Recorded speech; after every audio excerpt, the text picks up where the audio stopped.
Massive protests are currently erupting across the state of Texas tonight, forming a fierce and unrelenting wave of resistance against the Trump regime following the brutal murder of a United States citizen, Renee Nicole Good, by what many are calling the IC and Border Patrol Gestapo.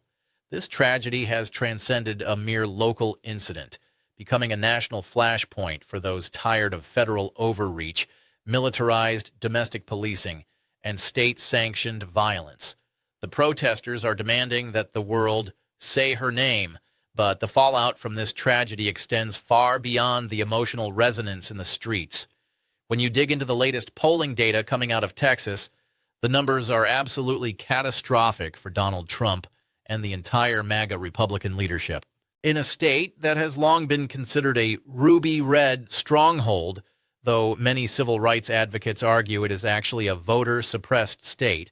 His numbers are net negative, with the negatives being higher than the positives, and that means that he's got a problem out there. The University of Texas and the Texas Politics Project puts the president's approval rating on the economy at -6 points. Trump's net approval has plummeted into negative territory at 6%. His overall approval rating sits at a meager 44%, a shocking and historically low figure for a Republican leader in the Lone Star State. The crosstabs on individual issues reveal an even deeper level of fundamental resentment. On his handling of the economy, he is at 12%. On his inability to curb inflation, he is at 20%. And on the critical issue of health care access, his approval is a dismal 22%. When it comes to tariffs, nearly 3 out of 4 Texans say tariffs will contribute to higher prices. Even in the long term, more Texans say tariffs will hurt the state more than help it. He's not driving Republicans away, but there are signs that there is more doubt among Republicans about how the president is handling the economy. The people of Texas are not just expressing anger toward the White House. They are livid with their own state leadership, which they see as an extension of the federal apparatus of control. Governor Greg Abbott's net approval has dipped into the negative at 3%, while Attorney General Ken Paxton, despite his survival of previous scandals, is now at 7%. Senator John Cornyn, who is currently staring down a grueling re-election campaign, is in the deepest hole of all at 21%. Even Ted Cruz, despite his high name recognition and base loyalty, sits at a polarizing and vulnerable 13% net approval. This is not the statistical profile of a stable Republican stronghold. It is the profile of a state in the midst of a violent political earthquake. Well, I think that the president is experiencing a challenge that's, he didn't experience in 2016. On foreign policy, Texans give Trump a 10% rating, showing that even his traditional areas of perceived strength and nationalist appeal are crumbling under the weight of current events and domestic instability. Perhaps most significantly for the legislative future of the state, we are starting to see the first major defections within the MAGA ranks in Texas. On key issues like the Affordable Care Act, ACA, tax credits and subsidies, provisions that significantly lower health care costs for millions of working families, Republicans are beginning to break with the president to save their own political skins, while Trump, speaking from the pressurized cabin of Air Force One. What will they do? Where will we attack? When? And at what angle will we attack from? Are you considering I'm with the U.S. White House TV pool. I'm wondering, are you being briefed on options? I'm with CNN, sir. Threatened to veto any bill that would extend these subsidies, Texas Republican Congresswoman Monica De La Cruz joined House Democrats to pass the extension. Representing Edinburgh and the broader South Texas region, De La Cruz acknowledged that rising health care costs are a primary existential concern for her constituents. In her district and neighboring counties like Duval, Hidalgo, and Starr, over 20% of residents are enrolled in the ACA. For these families, the tax credits are not a political debating point. They are a lifeline.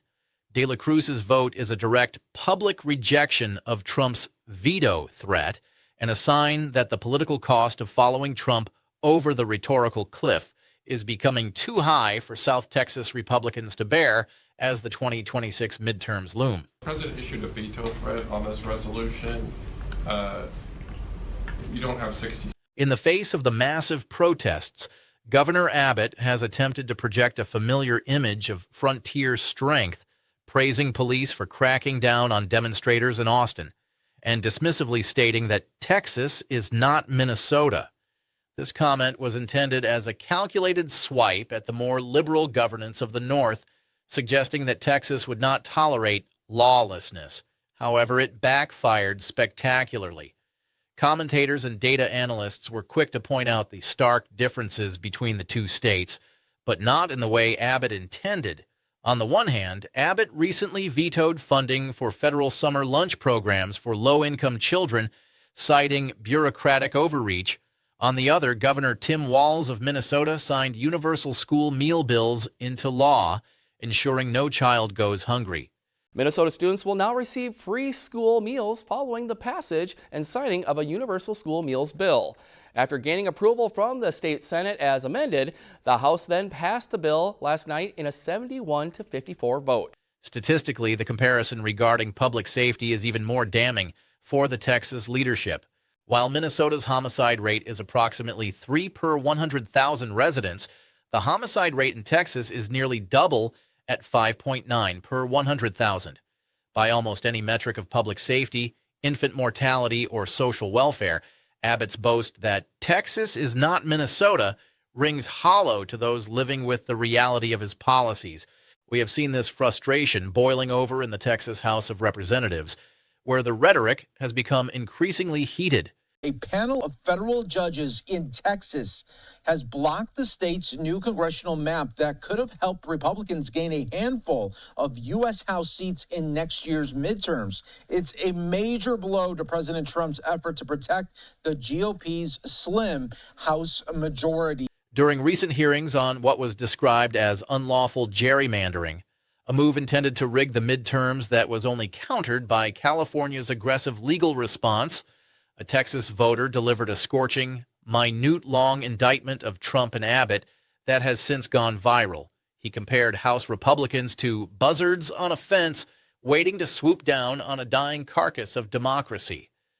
He accused Trump and Abbott of putting the integrity and honor of every representative up for sale, rewarding those who obey with safety from primary challenges and punishing those who say no with political exile. Redistricting could bolster Republicans in Texas and Missouri. California is drawing lines to favor Democrats. They believe the GOP overplayed its hand and diluted red strongholds in Texas. In a phrase that shocked the room, he referred to the Republican representatives as prostitutes to the Trump regime, arguing that they had sold their duty to the people for the temporary warmth of the president's favor. Texas Democrats, meanwhile, are showcasing a deep, diverse, and energized bench as they look toward the Senate seat and the midterms. State Representative James Tallarico and Federal Representative Jasmine Crockett have emerged as powerful, articulate voices of opposition, both maintaining strong favorability ratings that outpace the Republican incumbents. Tallarico has been particularly vocal about the regime's perceived cover-up of the Epstein files, asking pointedly on the House floor, when did pedophilia become a partisan issue? He has demanded the release of every flight log and every name, arguing that no one, including the President of the United States, should be able to cover up crimes against children. Crockett has also taken the fight to the floor of Congress in D.C., labeling the Trump administration the most corrupt in American history. She cited $300 million ballrooms, $230 million DOJ payouts for the president's hurt feelings, and the blatant use of taxpayer dollars to fund propaganda ads on Truth Social, while Trump-branded wine is sold at Coast Guard exchanges. The criticism isn't just coming from the traditional left, however. Even right-leaning cultural figures are turning on the regime as the domestic invasion of cities begins to affect their own sense of liberty. Tim Dillon, a prominent podcaster who famously moved to Texas during the pandemic before fleeing back to Los Angeles, has been unsparing in his critique of Trump's ICE agents. He described them not as elite law enforcement, but as poorly trained, aggressive individuals who couldn't do security at a mall. In a viral clip, Dillon described the current Trump administration as a lame duck presidency, noting that even ardent supporters are becoming shocked by the gold-plated chaos. Regarding the murder of Renee Nicole Good, Dillon stated plainly that the shooting of a woman 3 times in the face by ICE agents was a sign of a shot organization.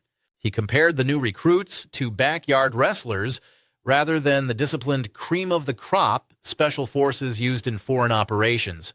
This massive shift in public sentiment is being driven by a realization that the "don't tread on me" ethos of Texas is being violated by the very leaders who claim to champion it. In a move that has outraged privacy advocates across the spectrum, the MAGA leadership in Texas recently turned over voter roll data to the Trump DOJ, including dates of birth, driver's license numbers, and social security digits, a massive breach of data privacy that many argue violates the state's own laws. While the Tea Party once claimed that Democrats were coming for you because of Michelle Obama's healthy lunch recommendations, the Trump regime is actually coming for Texans' private data while deploying paramilitary forces through their suburban cities. This massive privacy concern has left citizens livid as they watch Abbott hand over their identifiable information so the federal government can purge voter rolls ahead of the midterms. As we head toward those midterms in 2026, the electoral map in Texas is looking increasingly precarious for the Republican incumbents. Key districts like the 15th, 23rd, 28th, and 34th, which range from R+5 to R+8, are now considered toss-ups by nonpartisan analysts. The gerrymander designed by Trump and Abbott appears to have been what political scientists call a dummy mander, based on a flawed, arrogant assumption of permanent Hispanic support. Nationwide, Trump's net approval among the Hispanic community has cratered to 38%, a staggering 36-point drop since February. We saw this trend manifest in Miami, which just elected its first Democratic mayor since the birdcage era, and in Arizona's 7th district. If Democrats continue to overperform by 12 to 15 points, as they did in the recent blue tsunami special elections, every single one of those Republican-held Texas seats could flip, effectively ending the GOP's control of the House. The statistics regarding the shifts in the Hispanic vote are particularly telling when analyzed by racial and ethnic subgroups. Among Mexican Americans in Texas, Trump's approval has seen a sharper decline compared to other Hispanic groups, with a 42-point negative swing since early 2024. Concrete numbers from recent internal GOP polling suggest that in the Rio Grande Valley, Hispanic men, a demographic Trump once heavily courted, now favor Democratic candidates by a margin of 54% to 41%. Furthermore, among African American voters in Texas, Trump's approval remains at a negligible 7%. While 88% of black Texans express extreme concern over the militarization of the border and domestic federal raids, even among white suburban women, a key swing demographic that Trump needs to win, his net favorability has dropped to 14%, largely driven by concerns over the Affordable Care Act and reproductive rights. When you look at the actual numbers for the 2026 midterm projections, the situation becomes even more dire for the Texas GOP. In the Texas 15th District, currently held by a Republican, the most recent nonpartisan poll shows a Democratic challenger leading by 4 points, a 10-point swing from the 2024 results. In the Texas 34th, a district that was heavily gerrymandered to favor Republicans, the Democratic incumbent is now leading by 11 points. These aren't just statistical outliers. They are part of a systemic, data-driven rejection of the Trump-Abbott agenda. The dummy-mander is being exposed in real time as the Latino community in South Texas realizes that the law and order rhetoric of the administration results in the killing of people like Renee Nicole Good and the theft of private voter data by federal agencies. The financial toll of the regime's policies is also hitting home in the pocketbooks of Texans. Inflation in the Dallas-Fort Worth and Houston metros is currently outstripping the national average by 1.2%, making the 20% approval on the economy a practical reality for millions of families. Families are seeing their disposable income vanish while they watch an estimated $800 billion of their tax dollars go toward federal invasion forces that terrorize their own neighborhoods. This economic pain, combined with the active threat to eliminate health care subsidies, has created a toxic environment for any candidate carrying the MAGA brand. People are beginning to ask if the Trump economy was ever more than a hollowed-out promise. As the protests continue to grow in scale and intensity, from the streets of Houston to the Capitol in Austin, the administration's response has remained purely confrontational. However, the use of aggressive police force in cities like Austin has only served to further radicalize the moderate center. When police charge into crowds, as Abbott has seemingly praised, they aren't just dispersing protesters, they are alienating the very suburban and independent voters Republicans need to hold the state. The contrast with Minnesota, where the homicide rate is significantly lower, is a data point that Democrats are hammering home in every campaign ad. They are asking Texans a simple, devastating question. Are you safer now than you were before Trump and Abbott took full control? For a growing, statistically significant majority of Texans, the answer is a resounding no. In summary, the political landscape of Texas has shifted more in the last 3 months than it has in the last 2 decades. The combination of a fatal shooting of a U.S. citizen, the betrayal of voter privacy, the threat to the ACA, and a collapsing economy has created a perfect storm for a political realignment. Donald Trump's net 6 approval is just the starting point. The momentum is all on the side of the opposition. The deep bench of Democrats like Tallarico and Crockett are ready to capitalize on this opening, and the blue tsunami that started in November is showing no signs of slowing down as it moves through the Texas scrubland toward the 2026 elections. The regime is in a state of clinical panic, and for good reason. The Lone Star State is finally starting to look like a legitimate battleground. Beyond the racial and ethnic crosstabs, the age-based statistics are equally concerning for the Republican Party. Among Texans aged 18-34, Trump's net approval is at an all-time low of 28%. This demographic is also the most active in the current protest movement, indicating a high level of engagement that often translates to voter turnout. Furthermore, among college-educated voters in the Texas Triangle, the region between Dallas, Houston, and San Antonio, the disapproval of the administration's domestic invasion tactics is at 62%. These are the voters who have historically decided close elections in the state, and they are moving away from the GOP in droves. The role of Attorney General Ken Paxton in the voter data scandal cannot be overlooked. By facilitating the transfer of driver's license and Social Security data to the federal government, Paxton has alienated even some of his staunchest limited government supporters. Internal memos from within the Texas DPS suggest that staff were deeply uncomfortable with the directives coming from the AG's office, yet they were forced to comply. This internal friction is another sign of the crumbling foundation of the MAGA establishment in Texas. When the rank-and-file members of state agencies begin to question the legality of their orders, the regime's ability to govern effectively is compromised. As the 2026 midterms approach, the focus will remain on the Big Four districts in South Texas. These districts were designed to be the firewall for the Republican majority, but they are now the front lines of the blue tsunami. The Democratic Congressional Campaign Committee, DCCC, has already funneled a record $15 million into these races, sensing a historic opportunity to flip the state's congressional delegation. The messaging is simple: accountability for the murder of Renee Nicole Good, protection of the ACA, and a return to privacy and local control. It is a potent mix that is resonating in coffee shops and community centers from El Paso to Beaumont. The murder of Renee Nicole Good remains the emotional core of this movement. Every time her name is chanted, it serves as a reminder of the human cost of the administration's policies. The image of federal agents in masks shooting into a civilian vehicle has done more to damage the MAGA brand in Texas than any policy debate ever could. It is a visual representation of treading, and it has sparked a visceral reaction in a state that prides itself on independence. The fact that the administration has yet to offer a formal apology or even a transparent investigation into the shooting has only added fuel to the fire. The dummy mander of the state's legislative districts is also facing a legal challenge in federal court.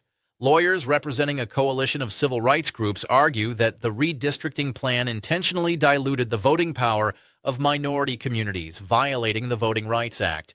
If this challenge is successful, the maps could be redrawn once again, further endangering the Republican majority. The convergence of legal, political, and social crises is creating a level of instability that Texas hasn't seen since the Reconstruction era. In conclusion, the situation in Texas is a microcosm of the larger struggle for the soul of the country. It is a battle between an increasingly authoritarian federal regime and a citizenry that is reclaiming its voice. The polling data, the protests, and the legislative defections all point to the same conclusion. The MAGA era in Texas is reaching its breaking point. Whether the 2026 midterms will be the final blow remains to be seen, but for the first time in generations, the outcome is in doubt. The Lone Star State is rising up, and the world is watching.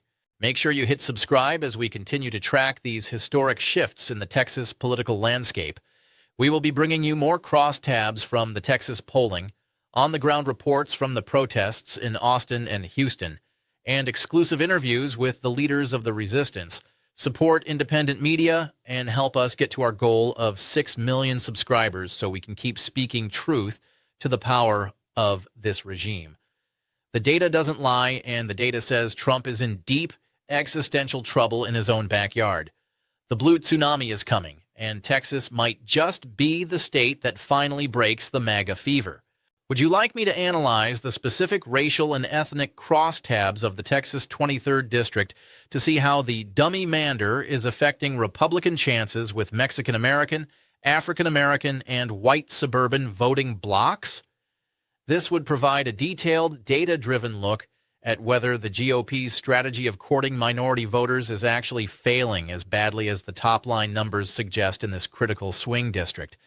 Let me know if you want that deep dive into the district numbers. Stay informed, stay vigilant, and thanks for watching. We will be here with the receipts every step of the way. As the sun sets over the Austin skyline tonight, the chants of Renee Nicole Good can still be heard from the Capitol steps. It is the sound of a state that is no longer afraid.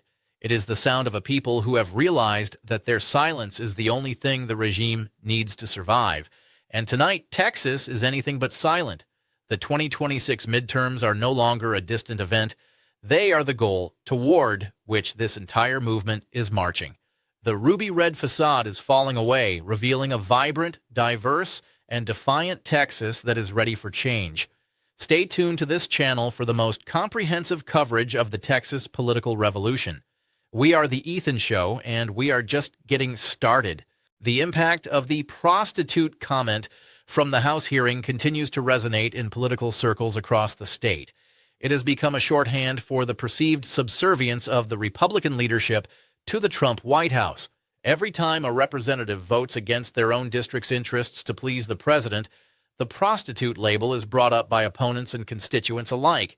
It is a devastating rhetorical framing that underscores the loss of independence in the modern GOP. This erosion of local duty is perhaps the most significant long-term consequence of the Trump era for Texas, as it fundamentally changes the relationship between the representative and the represented.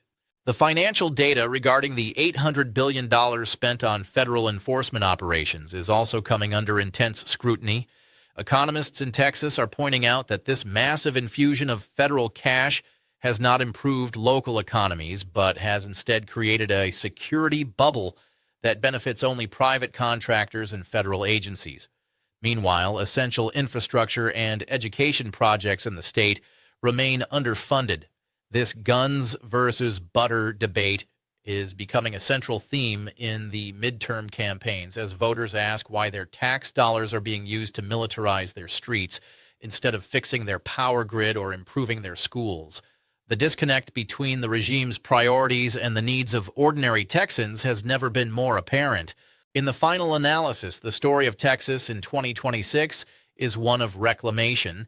It is the story of a people reclaiming their privacy from a data-hungry DOJ, reclaiming their health care from a veto-happy president, and reclaiming their dignity from a regime that views them as either subjects or obstacles. The murder of Renee Nicole Good was the spark, but the fuel was decades of growing frustration with a political class that had forgotten who it serves. The blue tsunami is not just a partisan shift, it is a movement of accountability. And as the polling numbers show, it is a movement that has the power to change the world. Thank you for being with us tonight. Keep the faith, keep the pressure on, and keep saying her name.